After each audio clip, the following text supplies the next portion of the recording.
What's going on, Dragon Ballers? Welcome back to another player interview. This time I'm here with Brian Reed, who had a very successful weekend the past weekend. He is a member of Gamers and Geeks Elite DBS team. So, Brian, why don't you tell us which event you played in and how you did, and then we'll get into the deck. What's up, everybody? I played in the Invitational main event at the Columbus ARG Regional for Dragon Ball Super, of course. I finished day one of Swiss, ranked fourth at 15 points. It was actually a three-way tie, but I had the weakest opponent's win percentage. But then I ran up against pretty much a no-win deck on day two in the top 16. No win for me, and I lost two quick games to the lovely, everyone's favorite card, Victory Strike. Everybody's favorite card. So your final position was top four, right? Well, I mean, top four Swiss, yes, which should get me my Nats. And well, I don't know how it's going to work with all the craziness today about top cut versus Swiss standings for determining invite. Yeah, but I it's think such a I weird should. thing. Yeah, I think I should be safe to get my invite either way. But yeah, I mean, Swiss officially top four. Top cut, I officially finished top 16. Got you. And yeah, I think invite is going to be going by top four. So regardless, I mean, you put the work in, you got your invite, and you got top four in Swiss, which seems like is going to be the determining factor. So we're gonna get into the deck here. We've got Cheelai Limo, but not your typical Victory Strike build that we've been seeing. We actually have the Gohan, the new Piercing Gohan package, Cheelai Limo. So Brian, what made you decide to play this deck over like a Victory Strike build or basically anything else? What made you decide to play this? So first, Cheelai Limo, I think, is probably the most underrated competitive leader in the game right now.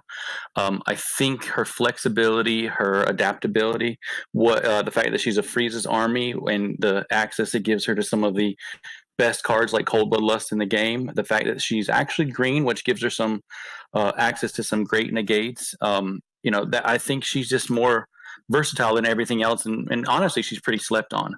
As far as why I didn't go with the Height of Mastery Victory Strike build, I've done that before. I played that in an ARG Easter event that I came in second after Swiss with it. But this one was more about like I'm just a huge Gohan fan, and before the anniversary box was leaked out, I was just looking through my binders like, man, I sure would love to play that Piercing Super Saiyan 2 Son Gohan, but that energy or the evo requirement was just too cost restrictive.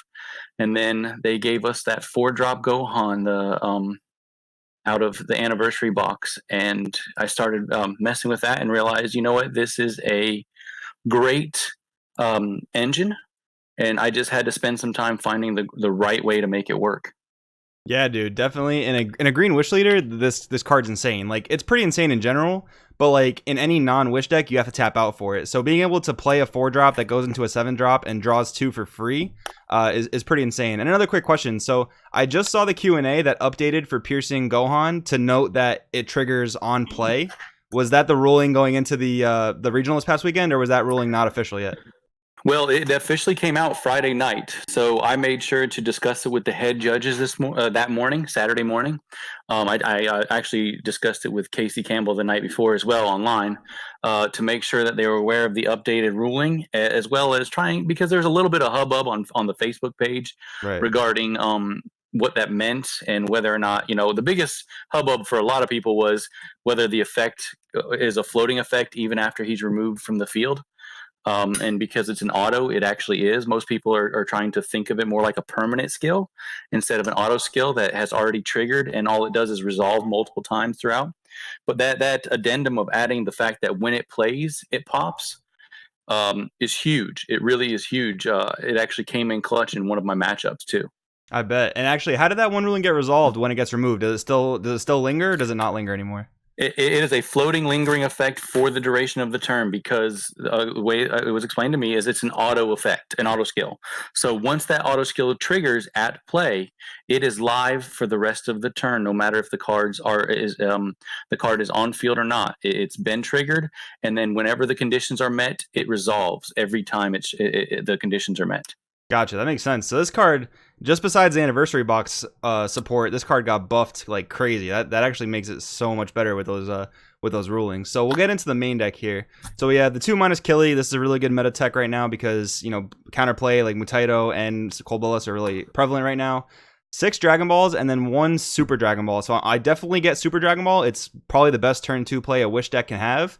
But it doesn't look like you have a turn 1 play in the deck from what I can see. So how come no 1-star ball?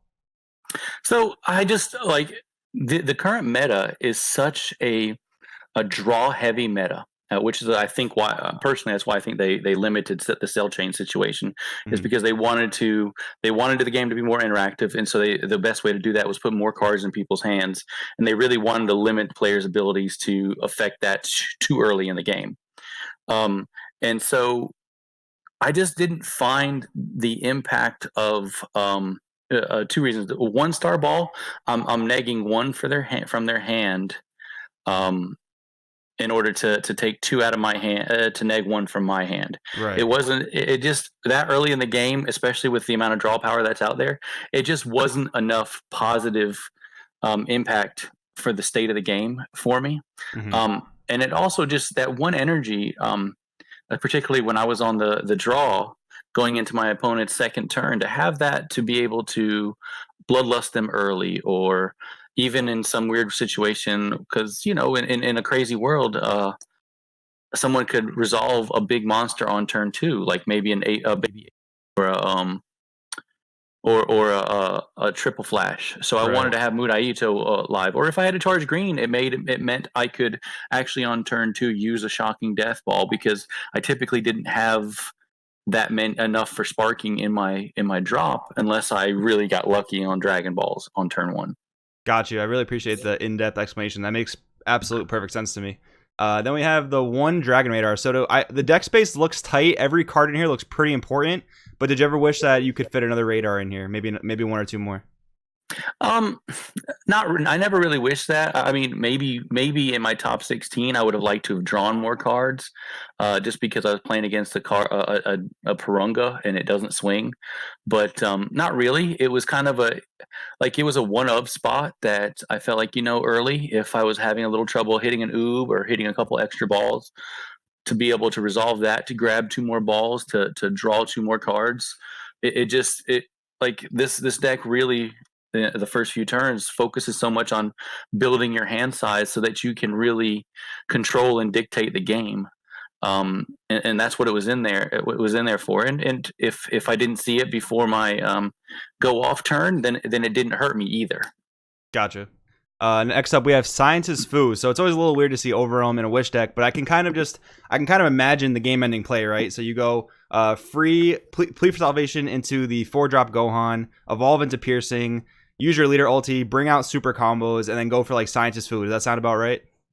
Well, you can't do what you just said, because if I'm using free plea, I can't go for my leader ultimate there. Oh, right, yes. So it's close, but it is the free plea, which then I'm drawing 2, dropping the 7 drop down, and that still has me with 4 energy open. So one of the thoughts was the new Dark Banisher Fu as a way to really put pressure on them to really hurt their hand. But again, I just, in my testing, I didn't find that as impactful as I would like it to be.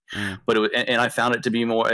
Sometimes when I'm actually going into my go off turn, which is that turn 4, I might have been a piece or 2 short, and being able to dig with Gohan, and then it was just advantageous. And there were even times where I had to drop Fu first, making sure I had a 4-drop Gohan to be able to maybe grab that plea because I didn't have it, or even get a Gohan that I could swing with Fu and combo it away to get it into the drop to bring it back out. So it was a way to be able to put double strike pressure with the Gohan floating effect floating over it, and draw and just keep building my card advantage up. Got you. Yeah, thank you for clarifying, because I had a total brain fart thinking you could use 2 different Wish effects in 1 turn. So I appreciate the clarification. So we have the 2 Paragus going into your Secret Rare. That was obviously a super powerful play. And then only 3 Oob. So in my opinion, this is really, really gutsy, just to not maximize on your Self Awakener. So did this ever bite you in the butt to not play 4 Oob, or was it totally fine all weekend? So this weekend, it was not a problem at all for me.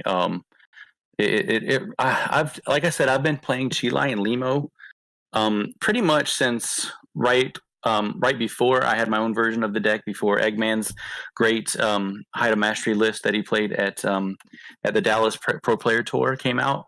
But even, and so from then and pushing forward, I found that 4 was unnecessary, particularly in the Height of Mastery build, because I didn't really ever want to charge green over there. Right. Over here, I can definitely charge the green, but I mean, in a great situation, I'm only resolving oob like once. So hitting it one time, or hitting my balls was just the Dragon Balls was just it was so consistent, and I dig so much that I really never wished I had more.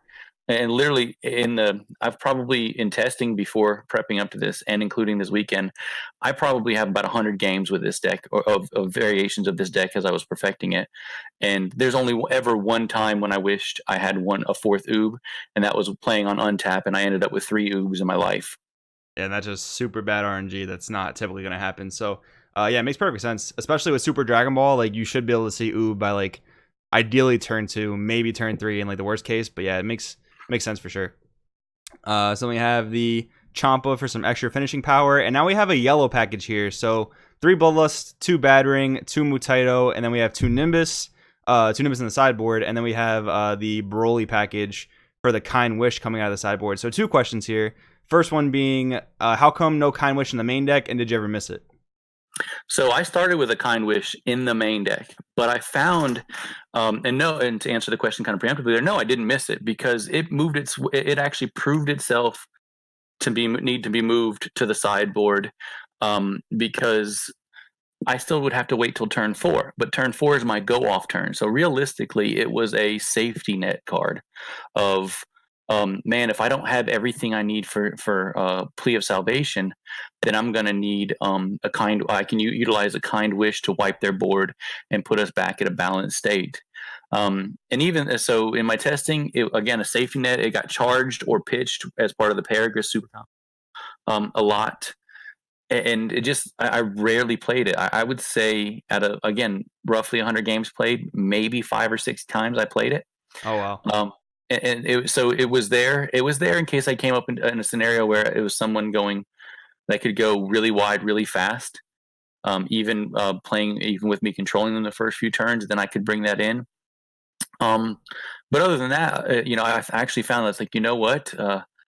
If I don't have every piece I'd need, if I'm able to pull off a Plea into a Gohan just to draw 2 there, and then pass the turn, put a little pressure with some swings, but pass the turn with all my energy still up, that gave me the opportunity to just continue to defend and control with all of my energy available to get me to turn 5, and it just wasn't as impactful as I'd hoped it would be. Gotcha. Makes sense. Especially with like Gohan being an official pretty much board wipe when it comes down now.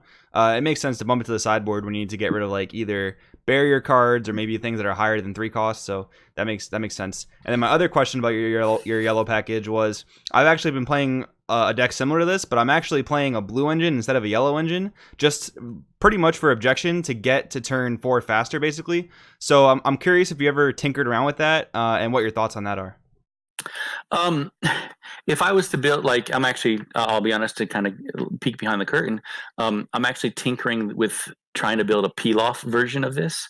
And in a peel-off version, I could see myself bringing the blue package in to kind of have some fun with that, and see if that could be advantageous. But the fact that, again, Cheelai's that freezes army leader means I'm going to Cold Bloodlust is vital those first few turns for controlling the game. So if I'm going to have yellow, I've got to have yellow to play that.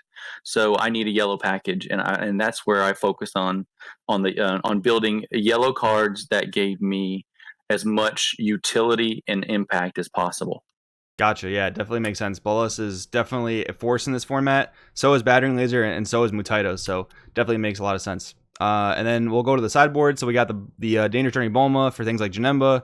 We have Cronoa, and then we have 2 Supreme Kai of Time Disruptors. So in my testing, this card has almost been like a good replacement for Nimbus, because if you look at the aggro decks in the format, a lot of them just swing with 2 drops anyway. You have like your dependable Goku aggro. You have like Krillin for Skillless going aggro. So I'm curious on your thoughts on that. Like, does that feel like a suitable replacement, or are there certain matchups where you feel like you definitely just need Nimbus, no questions asked? So Nimbus was specifically put in this for the Green Broly matchup, and people would be like, "What the heck are you talking about? Why would you need this in Green Broly?" That Well, is interesting. their main go off turn is turn 2, when they're looking to ramp themselves up the chain. And again, I'm trying to get to turn 4 Right. to be able to go off myself. So I realized in testing that I had to mitigate the damage they could do on their turn 2. And by doing this, and so by doing by having the Nimbus there, it was definitely impactful in the testing. Now I never had to face Green Broly this weekend, but Nimbus and Kai, I would both side in against Vanillaku, against Skillless Kid Ku. And that would just that gave me 4 outs to everything they were trying to do. To where the one Kid Ku I played all weekend, he got me game 1, but bringing those cards in, they both had their moment to shine in games 2 and 3, and helped me seal the deal. Nice. So yeah, definitely just halting that aggro, getting you to turn 4. So, and then we have 2 Strike Beerus. So this is a card that I'm a little wary of in non-blue decks just because it is kind of energy heavy. So how did this card perform for you throughout the weekend? So it was in there for one reason. It was the primary reason I ever put it in was Strike Beerus. I put Strike Beerus in for Shenron Gogeta. Because the idea there was if I put the 2 copies in and I was really digging through my deck leading up to that Gogeta drop, I needed that. That was essentially the best way to deal with Gogeta if he dropped. I can take away the triple strike or the triple attack, whichever one was more impactful. Right. To probably triple strike because he's going to get another swing anyway. Right. And that way, and in a way that wouldn't let them stop me, because if I tried to Nimbus the Gogeta, they played the bad ring, but they can't stop me from utilizing the Strike Beerus as my response. And the thing about it being energy, taking 2 energy to combo with. Again, this deck for turns 1 and 3, I'm essentially passing turn with all of my energy up strictly to control and defend. Turn 2, I would tap out for the Super Dragon Ball in almost every matchup. But that gave me that meant I had the flexibility to play something that was a little cost heavier, and it was honestly a last minute add to the sideboard because I had 2 slots in that I wasn't sure what to put there, and I was trying to find something that would give me a value. And the fact that it's a green card too meant when I brought it in, if I hit 2 in my hand like I did in one game, I could drop it on the I could drop it down as energy, and it wouldn't impact my normal progression at all. Right. So yeah, I appreciate again the in-depth analysis is excellent. I think your testing has really paid off here because you have a pretty much a sound reason to play every single card, which I think is awesome. I think that's how you should go into a tournament with a mindset like that. So real quick, we've gone over the deck. So now for people that want to play this deck or thinking about playing this deck, can you talk a little bit about the good and bad matchups? So I'm going to start with the bad matchups. Obviously, my top 16 one, Purunga, Height of Mastery, Victory Strike. It was a god awful matchup because Cheelai is limited in one major way, and that's that you cannot take your own life on your own turn, except for searching out Dragon Balls, which means the 1-drops that can take a life and go plus 10k crit and things like that. They have no impact in this deck, and that meant in the 2 games that I played against it, I took 3 total life before the Victory Strike swing, and all 3 were Dragon Balls that I searched out myself. So Shenron Gogeta is a tough matchup as well for similar reasons. Again, they're not putting pressure on you. They're not letting you get into your life, which that's the impact of taking away those resources. But then also the super combos that really help you dig too are of no value as well. Outside of that, those were the only bad matchups. Tough matchups are Janemba and Green Broly. That's why you bring in the Nimbus to really make sure that they're doing little to no damage with their first few swings, and wait until they get to their 6-drop and their 8-drop before you let them really do any damage to you. And then for Janemba, obviously, anytime you get pieces milled out, it can hurt. That's what the yellow Broly package actually is. That's that's its tertiary benefits there, because one of its great secondary benefits is of having that Broly package is the fact that when you drop that Super Dragon Ball and you have to pitch 2 cards, pitching the 4-drop Gohan that you want there for plea later is great. But then you throw a Broly with it, and what you don't realize is, hey, I just played a Super Dragon Ball that essentially by the end of the game is going to be a simple +4 card, because even though I pitch those, I'm going to when I awaken with Cheelai, I get to put that Broly back in hand. So it's a combo cut piece that I get back in my hand, or a charge piece. And then the Gohan obviously will get played with the plea to go ahead and start the chain off. Good matchups, honestly, everything else. No joke. Every other deck is a good matchup, favorable. You've got skin in the game against all of them. Um, and the thing is, the biggest thing I do want to warn and encourage people with this deck: test, because I did give 2 other players this my exact 65 to play this weekend. One of them lost his win and in the open, and the other one just didn't do well at all on the invitational side.